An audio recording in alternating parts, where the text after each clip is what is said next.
Mother and output. See if anything else is broken.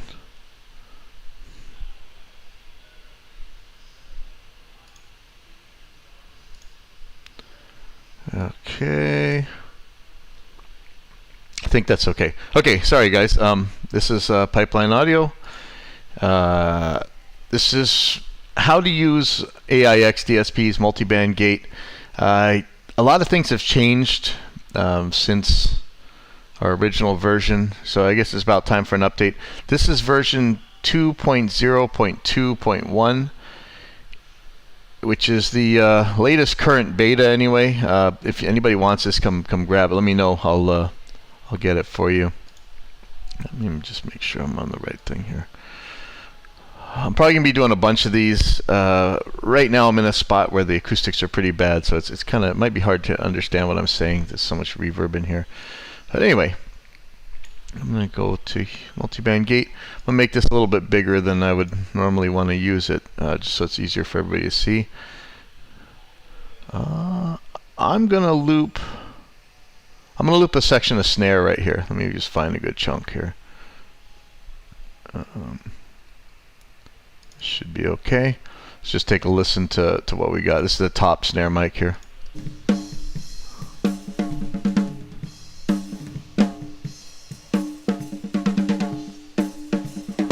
Let me get a more simple one so it makes more sense.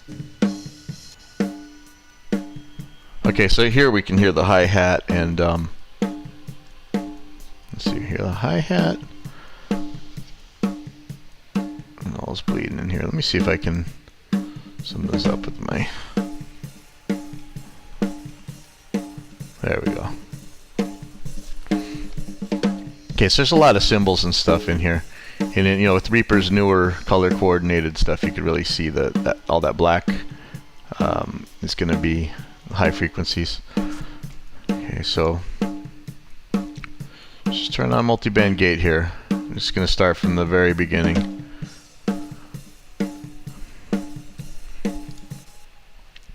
Okay, so I have Multibandgate inserted on this snare top track. You hear what that sounds like. I'm going to go to the key listen. And what this does is, first of all, you can set a high pass and low pass filter to really narrow in on the frequencies that you're worried about. So generally, I think the highest frequency you can possibly get that is well differentiated from the other instruments, the bleed instruments, is going to give you the best response. The way the detector tracks like low frequencies, it's just like a compressor tracking a bass guitar, if you're familiar with that. The lows are going to hold things kind of open for timing you may not want, and generally you might get some clicking and chatter and stuff. So the higher the frequency, the better. But you know, let's look at what the snare's kind of resonant frequency is here. So this right around here, I think, you know what, this isn't demarcated, but let's see where that is. It's going to be somewhere like 180, 220 hertz or so. Actually, this is a really low one. So let's look at the next peak here. But you can see it pretty well. But I think this one around 200 is going to be better.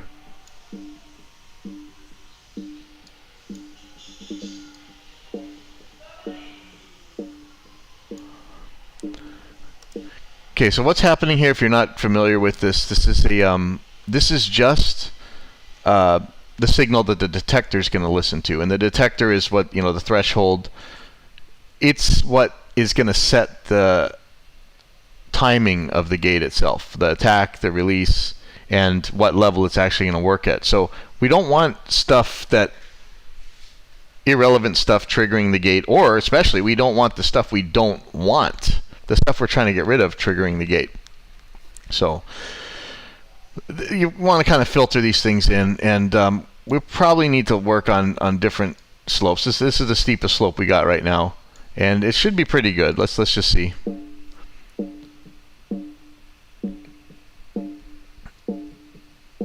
Okay, so right now I'm going to go back out to the regular listening mode. Oh, so remember that this doesn't affect the audio going through it, or you're not actually filtering the audio going through the gate. You're only filtering the detector.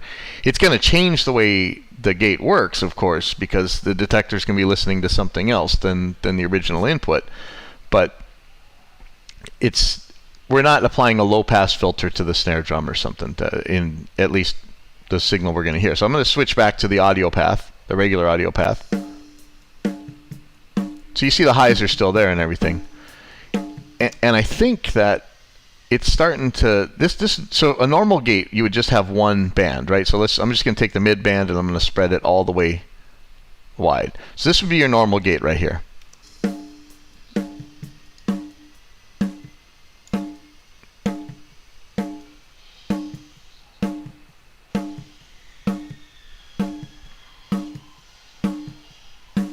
And for most purposes, this would actually be working pretty well. This is a really good studio drummer, and he keeps his hi-hat pretty far from his snare. So this really doesn't have the kind of problems you would normally have. But there's a couple in there. And so I'm going to work on, pretend this is just a normal single band gate, and I'm going to work on the timing here.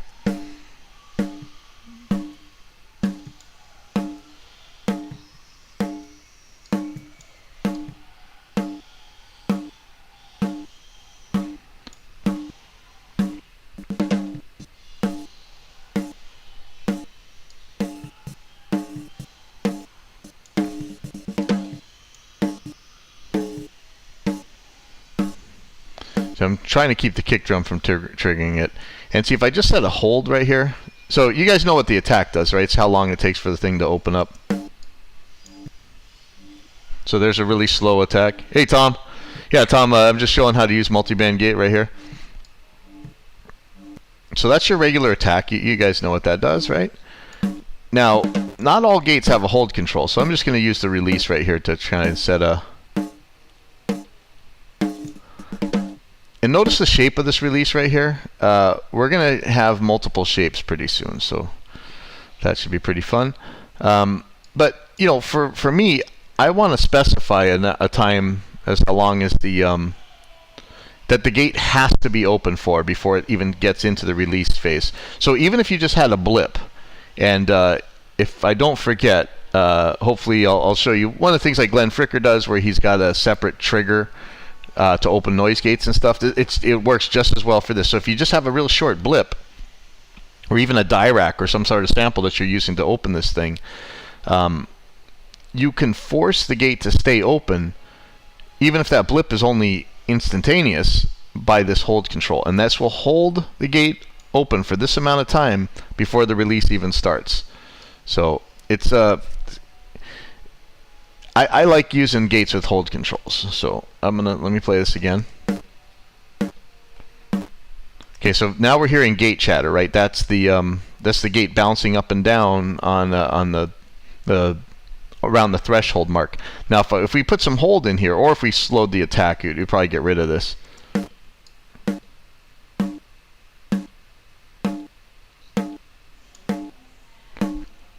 So that's pretty much the duration of the snare. Like, this is the compromise you used to have to make with the single band gate. And it's actually okay. It's just the release sounds a little bit goofy. So I'm going to add a little bit of release time.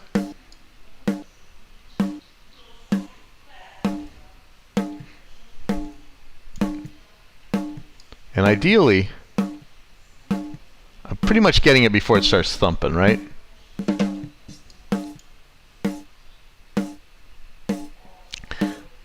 But if I really get the timing right, you see it's kind of making the drum a little bit short. It probably won't hurt in the context of things. Let me play this whole song with.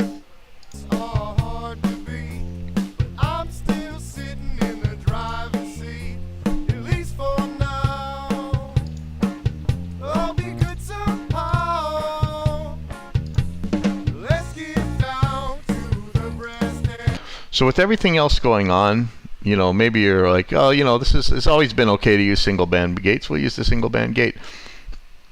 But you know, if that's not okay with you, we have a way to fix that. Before we get there, I want to show you something that's one of the newer features on Multibandgate, in case you were still really used to the old one. We do have look ahead time, and I could show you what that's going to do. Basically, that's just going to tell the detector to open a little bit earlier than you would have, or not necessarily a little. How far can we go? Up to 50 milliseconds earlier than you would normally like to do it.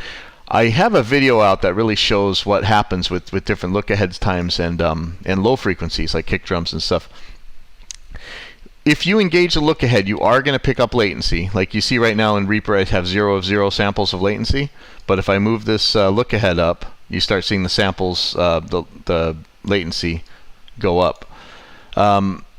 It's up to you. In a mix, you may want to set this a little bit early to make sure you're opened on time for some low frequency stuff. But I think we're going to be okay in this case. But keep in mind that's there. We've got phase. We got master phase switch right here. We have individual phase switches, polarity switches for you pedants. Okay, here I go. I'm going to put my I'm going to make some faces at you guys. Let's see. Webcam small.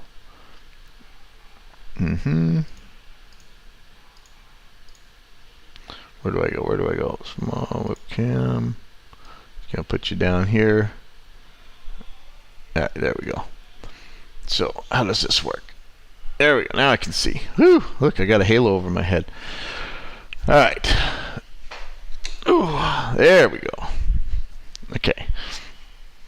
So one of the new things we got here is this transient listen. This came from a customer, and he showed me a mock-up of him putting a transient shaper in the detector band of Multibandgate. We'll talk about the sidechain in a bit too, but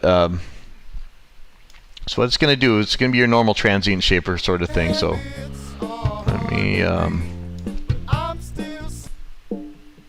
so here's our filtered signal. Oops, that we're using. Hold on, I'm going to redo this loop. I'm going to take out the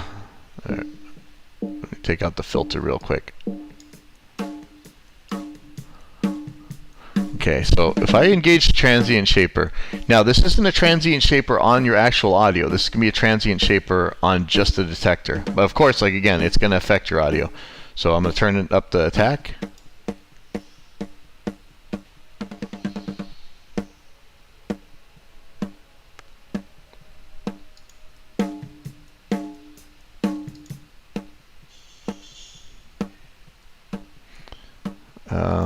I'm going to turn down the sustain.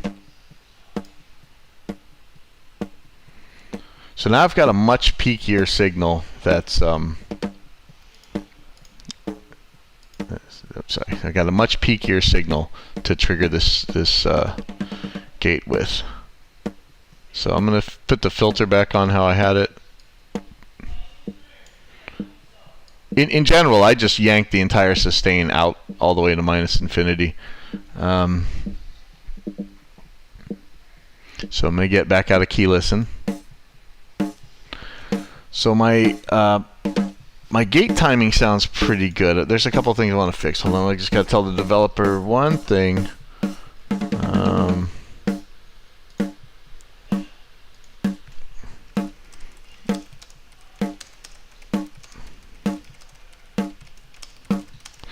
I want to make it so, and I think this actually was before, the transient shaper, you could see the effect of it in key listen. I think when you guys were watching, you didn't actually see anything different in the audio, so that's a little bit wrong.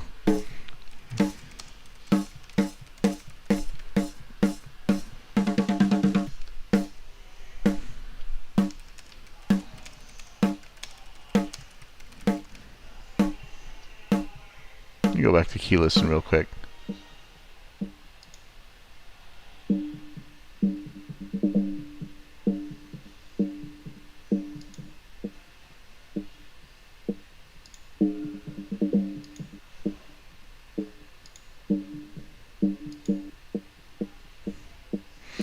Yeah, you really can't tell the difference between transient shaper on and off in here, so we'll fix that. Okay, so anyway, next part of this. Divide up your bands. So in the case of the snare, what I want to do, I want the highs to stop right away. So like when the snare gets hit, you're gonna hear that smack, but the the hi-hat's not gonna last for a long time. So I want that high really short. But now where is that high gonna be? So I'm gonna solo the band. Each band has mute, bypass, and solo, and invert polarity. So I'm gonna solo the high band.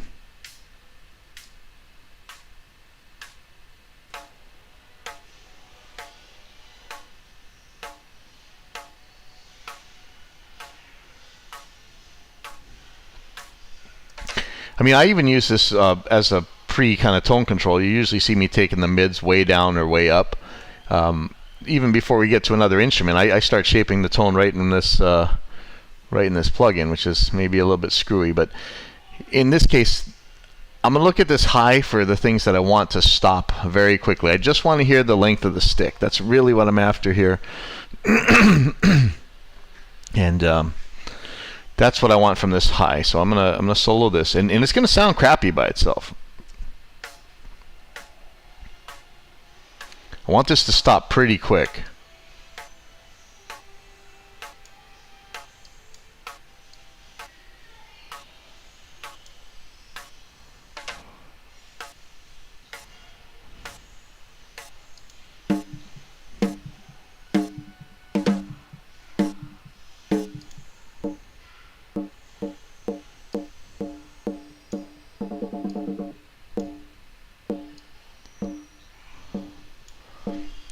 Okay, that little click right there again is you're chasing a bass threshold wave.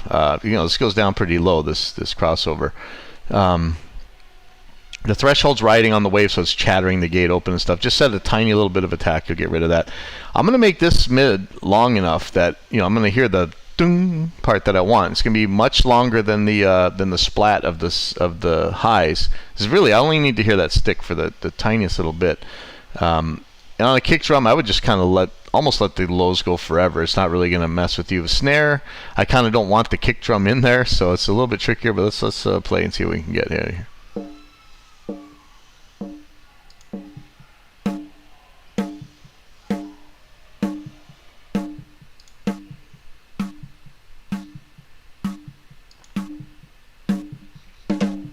And again, I might just pull this whole thing down, but let's go to the lows.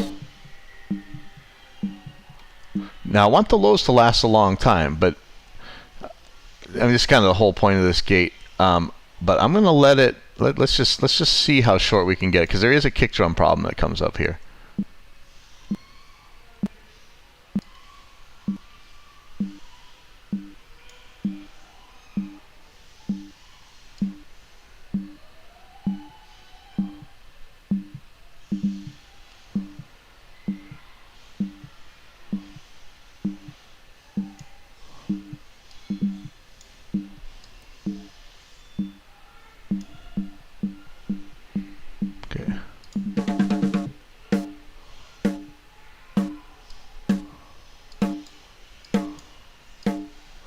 So I would likely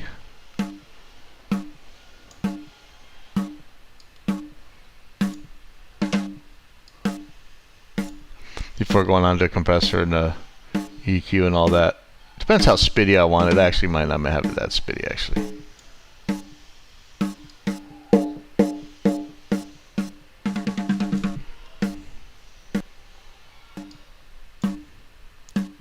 Okay, let me unsolo this.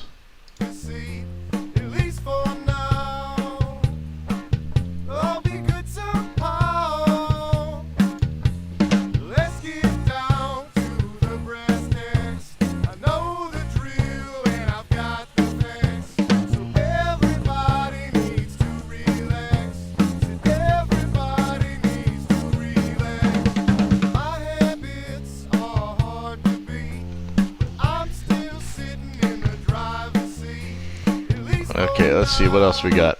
Okay, so hysteresis is going to be the difference between the on threshold and the off threshold. So you can make it positive or negative. In this case, what I want to happen is that I don't want it to re-trigger unless it gets above a certain level. And this is, to me, this is way more important when you're a guitar player and you don't want your solos tails getting cut off. But let's see what we can get with the hysteresis here.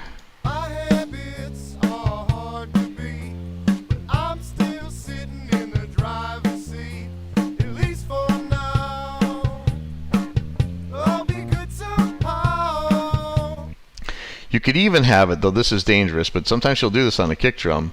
Have it so that the threshold is above, so it can't trigger again unless you get really high.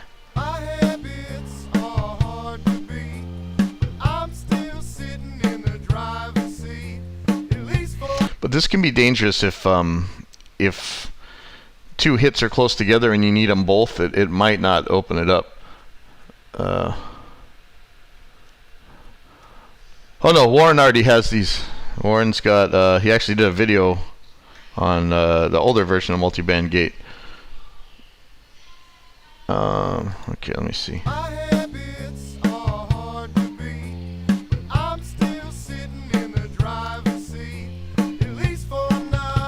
Okay, so this switch right here is to look at, you know, pre or post.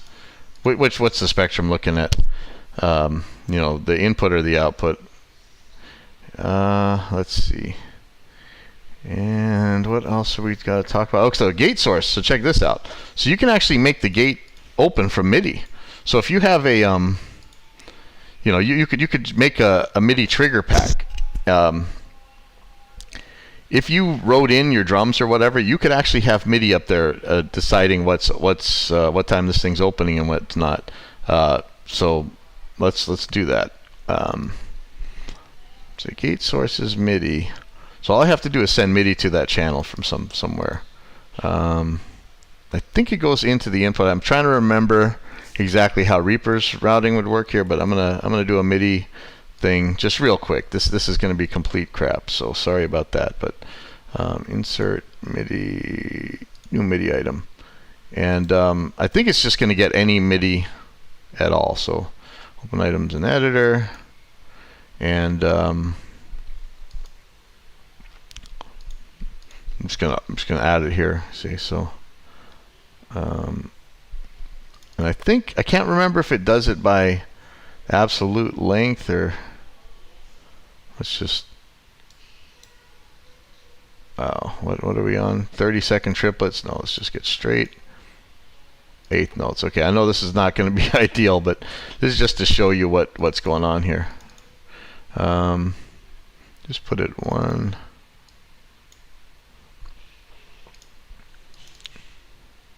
So I think this can be the wrong time. It should be like on the 2 or the 4 or something. So this is going to be a disaster, but you know, we're learning here. 2, 4. Okay, so I'm just going to loop a little section of this. That might be too close to. Okay.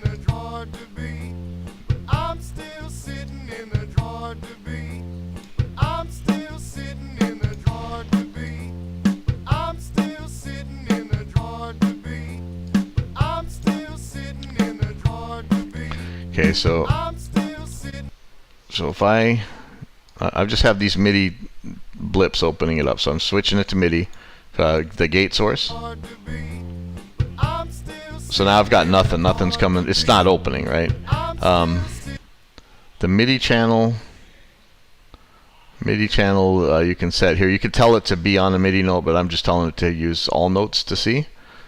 So you can choose what channel and choose which notes, or you don't have to. You can make it all notes. You tell the developer something. You know, this is a great thing, because while we're explaining this stuff, it really brings up the quality of life stuff.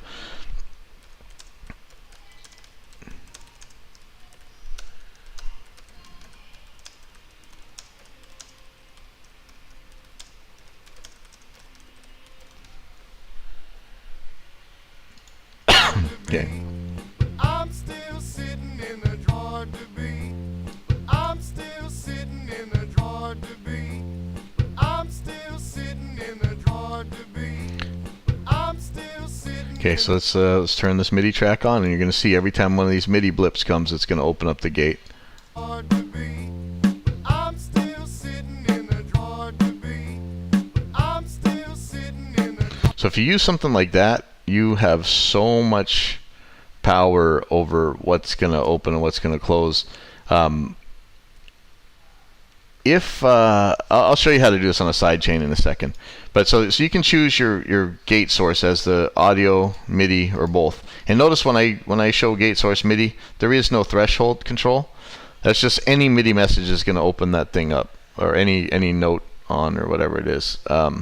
We could change this later if you guys have a trouble with that, but I think that's okay. It was worked out well for me so far. Okay, I'm going to change this back to audio though. And let's see, is there anything else for me to show you on this? Let's see. Oh, of course, our Discord. You know, if you guys ever need help, man, 24 hours a day, you're gonna go to Discord when you click that thing. You know, just accept the invite, come say hi, or whatever, and we'll take care of it. Okay, but let's talk about the sidechain. So if we're in Reaper, Multibandgate has 2 ins and or actually has 4 ins. So you got your 2 sidechain inputs and you got a whole bunch of outputs. Actually, remind me, you can send each band out separately as well. This is easier to do in Reaper than most apps. I really don't know. Like I'm working on Studio One to try and figure out how in the world you can do this stuff. But if we want to see sidechains working, so I'm going to change the track channels to 4. Okay, and so now you see that sidechain left and sidechain right in are 3 and 4. I'm going to take the same MIDI track. But it's not going to be MIDI anymore because see the source is audio. I'm going to take this MIDI track. I'm going to actually it's already going to that snare. So I'm going to change it from audio 1 and 2 goes to audio 3 and 4, which are the sidechain inputs on that track. So any audio that comes out of here that's going to open this thing up is going to go through this sidechain right here. And in this case, I'm going to use audio to sidechain it, but if you were doing it like Glenn does, where he records the trigger pulse, you might actually convert that to MIDI, or you might want to go the other way. We're going to go the other way real quick. I'm going to do pre-fader post effects because I'm going to turn this channel down. But what I'm going to do is, oops, shoot.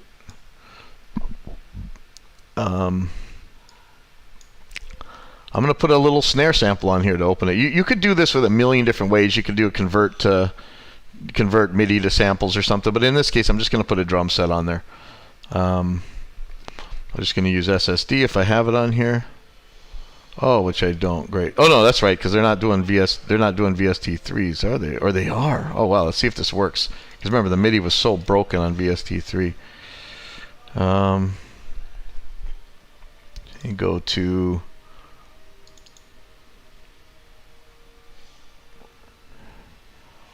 Now, sadly, I don't know what note I made on this MIDI thing, so let me change this. I'm going to change this to 38, so it's going to fire off a snare. Properties, open, items, and MIDI editor. Okay, so I want to change this to, oops, 38, right? It's going to be snare. This one right here, is that 38? I can remember how do you tell me? Yeah, right there, 38. Wonder why that's only coming on the left side. Why is that? Oh, I panned it, not volume. Oops. Oops. Okay, so now let's just check this. I'm gonna turn the volume up here. Let's check this track. We get rid of snare top.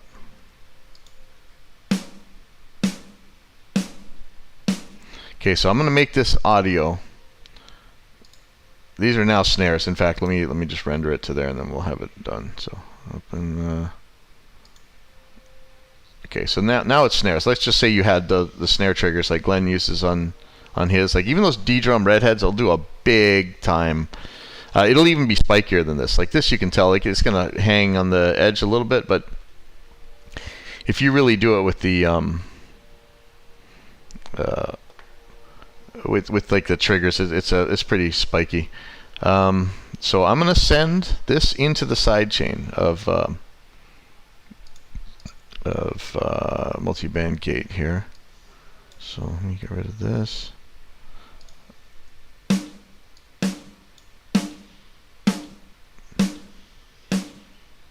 Okay, and I'm going to listen to the sidechain. So I don't need to filter this at all. I really don't need the Transient Shaper.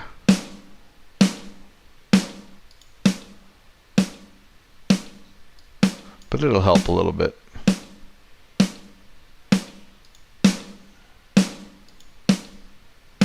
But remember, this thing doesn't have to sound good. It just has to open strongly and sharply.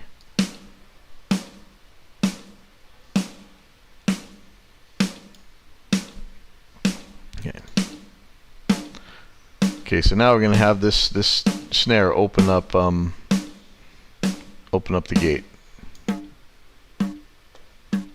So now the snare's on its own timing. And one of the really crazy things is here, now I can really set this.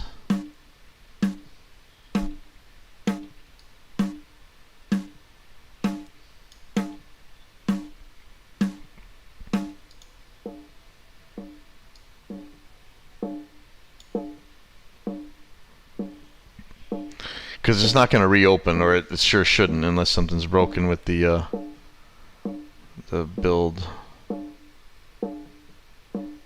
See, now I can get that ding, ding, that ring. That's good.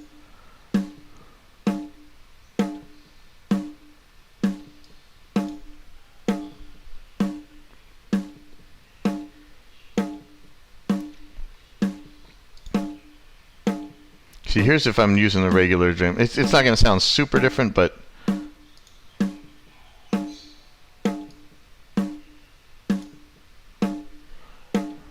yeah, this thing needs to show something different. I think that's it. Of course, there's those polarity controls here, and I think that's about it. Hopefully, you guys can figure out how to use this.